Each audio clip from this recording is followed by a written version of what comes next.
ये इतने चुट्टे, इतने बड़े मक्कार, इतने बड़े मुसलमानों के दुश्मन कि ये मॉब लिंचिंग के नाम पर भी करोड़ों कमाकर चले गए, लेकिन उस परिवार को टुकड़ा भी देकर नहीं। माँ बाप से बाद में मिलूंगा, विनय भाई पहले आपसे मिलूंगा बाप। उस ऑडियो को विनय दुबे ने वायरल करवाया।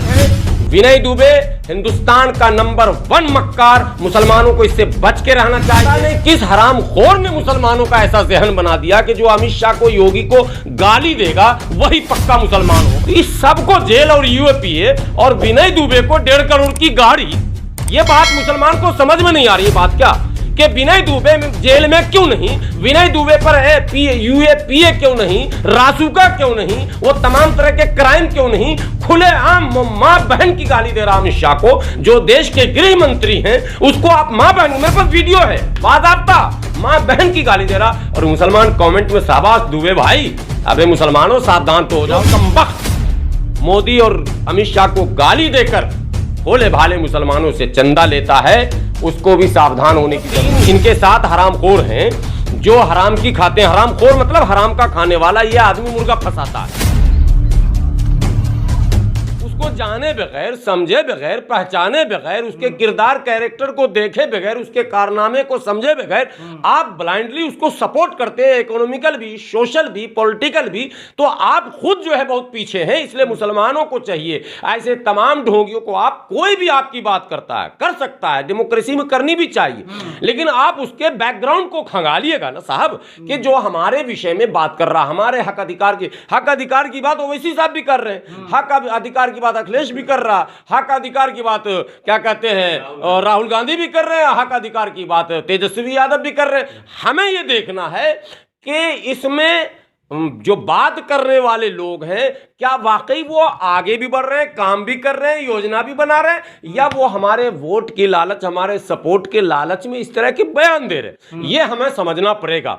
तो ओवैसी साहब के साथ फोटो खिंचाने का उसका मकसद ही यही था कि हम मुसलमानों को फिर एक बार टोपी पहना देंगे। वो टोपी उसने पहनाई, फिर नुपुर शर्मा पर रोने का भी उसका यही कारण था कि टोपी पर, लेकिन वो सब टोपी पहना के दौलत जमा करके उसने करोड़ों का चंदा उठा लिया। ये आज मैं बता दूं, ये बात दावे के साथ मैं कह सकता हूं। जब एक मुसलमान सऊदी से फोन करता है विनय दुबे को, मैं सऊदी से आ रहा हूं, माँ बाप से बाद में मिलूंगा, विनय भाई पहले आपसे मिलूंगा बाप, और आपके लिए मैंने तोहफे लाया। अबे हरामखोर, तू जहन्नम में जाएगा ऐसा मुसलमान जो माँ बाप से बाद में मिलेगा।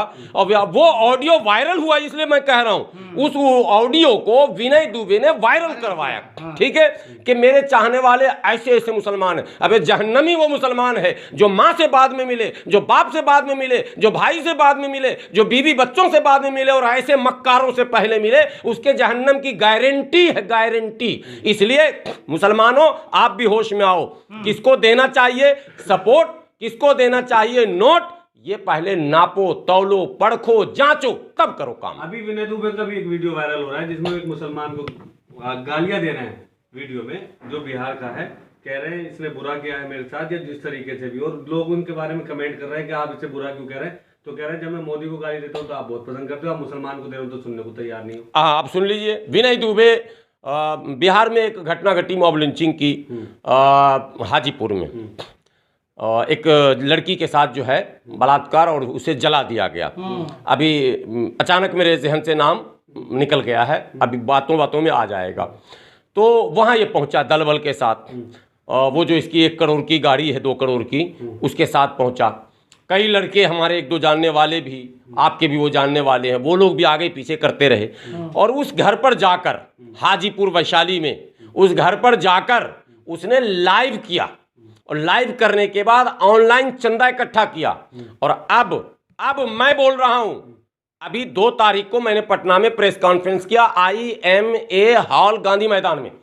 मैं उन तमाम मॉब लिंचिंग जिनकी हुई, जैसे क्या कहते हैं मुसरी घरारी में जो मॉब लिंचिंग हुई, पटना में जो FCI पे मॉब लिंचिंग हुई जहांगीर आलम की, वहां भी मैं गया, सबको बुलाया। और इस परिवार में भी मैं गया, जिसकी बात मैं कर रहा हूं, पता ये चला कि एक पैसे का आर्थिक सहयोग नहीं मिला, न मुजरिम पकड़े गए हैं, न मुकदमे में दम है, और मुकदमा की सूरत और नौइयत क्या है उस परिवार को इसकी खबर तक नहीं है। ये इतने चुट्टे, इतने बड़े मक्कार, इतने बड़े मुसलमानों के दुश्मन कि ये मॉब लिंचिंग के नाम पर भी करोड़ों कमा कर चले गए, लेकिन उस परिवार को टुकड़ा भी देकर नहीं गए। मुसलमानों होशियार हो जाओ, मैं बोलो तो मैं भी लाइव जाऊं, लेकिन मैं इस मक्कारी को पसंद नहीं करता, न मक्कारी के लिए टाइम भी नहीं मेरे पास, बिल्कुल टाइम नहीं, मैं टाइम दूंगा भी नहीं इस मक्कारी में।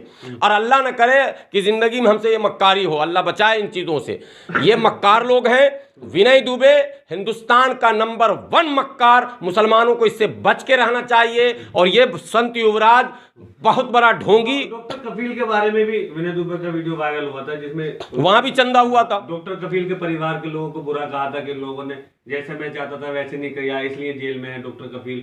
और डॉक्टर कफील की जमानत में बहुत बड़ा हाथ अपना बताया था विनय दुबे ने। बिल्कुल नहीं, बिल्कुल नहीं। डॉक्टर कफील के घर इस्माइल बाटलीवाला साहब और पूरी टीम जो नेशनल इत्तेहाद मंच की थी वो गई। डॉक्टर कफील के मुकदमे को बाहर के किसी लोगों ने नहीं लड़ा, उसके परिवार के लोगों ने लड़ा। उसके परिवार के लोगों ने साफ तौर पर बाहरी हस्तक्षेप को मना कर दिया था। बाद के दिनों में पॉलिटिकल जो सपोर्ट होता है वो कांग्रेस ने दिया, और डॉक्टर कफील ने उस सपोर्ट को एक्सेप्ट भी किया।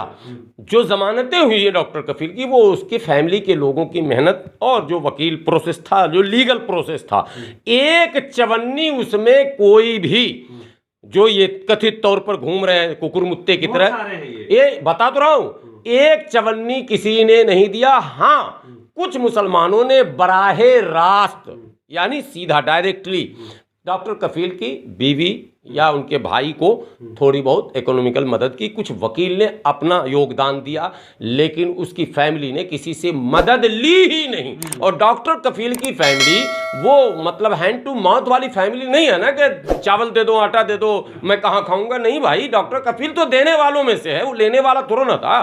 वो तो परिस्थिति ऐसी बनी कि वो अंदर चला गया और फंस गया और यूएपीए लग गया। वरना डॉक्टर कफील की फैमिली वो फैमिली नहीं है जो दूसरे और मॉब लिंचिंग के शिकार फैमिली की बात जो मैं कर रहा हूं, वो तो हैंड टू माउथ वाली फैमिली।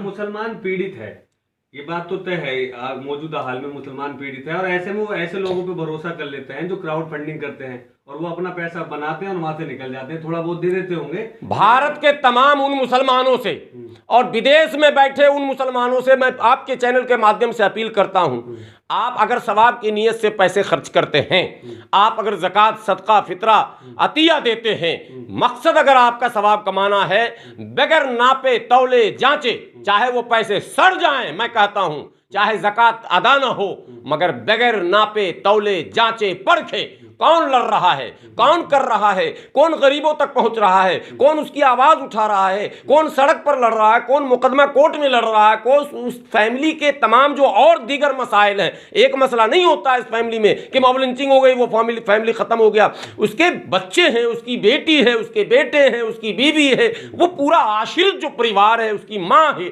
आखिर इन सबों की किफालत कौन कर रहा है, कैसे हो रहा, ये भी एक बहुत बड़ा विषय है। अच्छा, सवाल ये उठता है कि बहुत ऐसे पत्रकार है और भी मशहूर पत्रकार है, पटना में भी कुछ यूट्यूबर हैं जो मुसलमान हितैषी बनते हैं, उनके नाम पर पैसा उगाही करते हैं और अपना हितैषी मानते हैं, अपना आका मान लेते हैं मुसलमान उनको। ऐसे लोगों को, ऐसे पत्रकार। अब ये तो दुर्भाग्य हम लोगों का है, हम लोग बदनसीबों में से हैं कि 17 साल हो गए चिल्लाते हुए, लेकिन जब कुछ सच बोलिए तो लोग कहेंगे ये तो मोदी भक्त मौलाना है। मुसलमानों को पता नहीं किस हराम खोर ने सिखा दिया कि मोदी को जो गाली देगा वही मुसलमान होगा।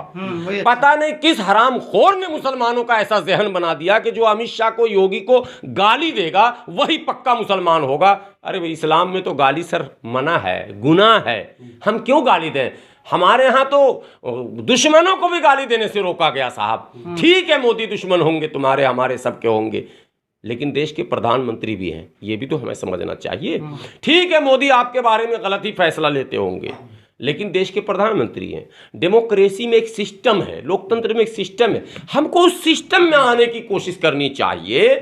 और उस सिस्टम में आने के जो भी रास्ते हैं, चाहे वो पॉलिटिकल वे है, MIM के ज़रिए से, दूसरी पार्टियों के ज़रिए से, सेकुलरिज्म के नाम पर जो कुछ भी रास्ता मुनासिब बन सकता है या बनाया जा सकता है, दोनों बातें, बन सकता है या बनाया जा सकता है। बनाया जा सकता है इसलिए मैं कह रहा हूँ कि हालात ऐसे हैं कि अगर हमारे लोग थोड़ा दिमाग से काम लें तो रास्ते बहुत सारे और बनाए जा सकते हैं। उन रास्तों का इस्तेमाल कीजिए। गाली गलौज किसी मसले का हल नहीं है। गाली गलौज से नफरत बनेगा, घृणा बढ़ेगी, द्वेष बढ़ेगा, और हमें समाज भी और मजहब भी दोनों इन चीज़ों से रोकता है। नफरत और फितना फैलाना इस्लाम में बड़ा जुर्म माना गया है, इसलिए हम नफरत और फितना फैलाने वालों का जवाब जो दूसरे हमारे पास तरीके हैं उससे देंगे, गाली देकर नहीं देंगे। और जो कमबख्त मोदी और अमित शाह को गाली देकर भोले भाले मुसलमानों से चंदा लेता है उसको भी सावधान होने की ज़रूरत है। तुम्हारी गाली, अच्छा एक बात बताइए, खालिद सैफी जेल में क्यों है भाई? उसने क्या किया था? उमर खालिद जेल में क्यों है? उसने क्या किया था? सफुरा क्यों जेल गई? उसने क्या किया था? मीरान क्यों जेल गई? उसने क्या किया था? और ये जो हज़ारों नौजवान हमारे जेल में हैं, इसने क्या किया था? यही जुर्म था।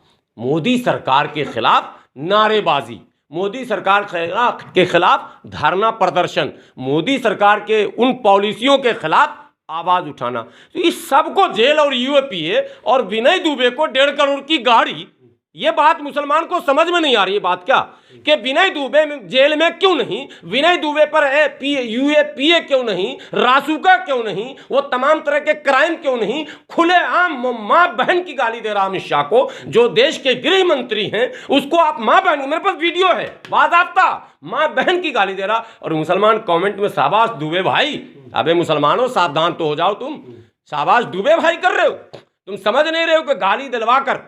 ब्राह्मणों में एक खेल नया है, RSS ने किया, एक ब्राह्मण को एंटी हिंदू, एक ब्राह्मण को एंटी मुस्लिम बनाकर मार्केट में स्थापित करना, ताकि मुसलमानों का मुसलमान कोई नेता ना हो जाए, दलितों का कोई दलित नेता ना हो जाए, पिछड़ों का कोई पिछड़ा नेता ना हो जाए, ईसाइयों का कोई ईसाई नेता ना हो जाए। इसके लिए सारे समाज में एक एक ब्राह्मण को स्थापित करना है। तो ये स्थापित करने वाली RSS की टीम है, और RSS की चड्डी पहनकर जुबान पर ये करोड़ों अरबों की गाड़ी, जिसका बाप ऑटो चलाता था, झुग्गी में रहता था, दिल्ली में वो आया 2 बार, मुझे पता चला, कुछ लोगों ने कहा चलिए मिलने, मैंने किससे, वो है कौन भाई?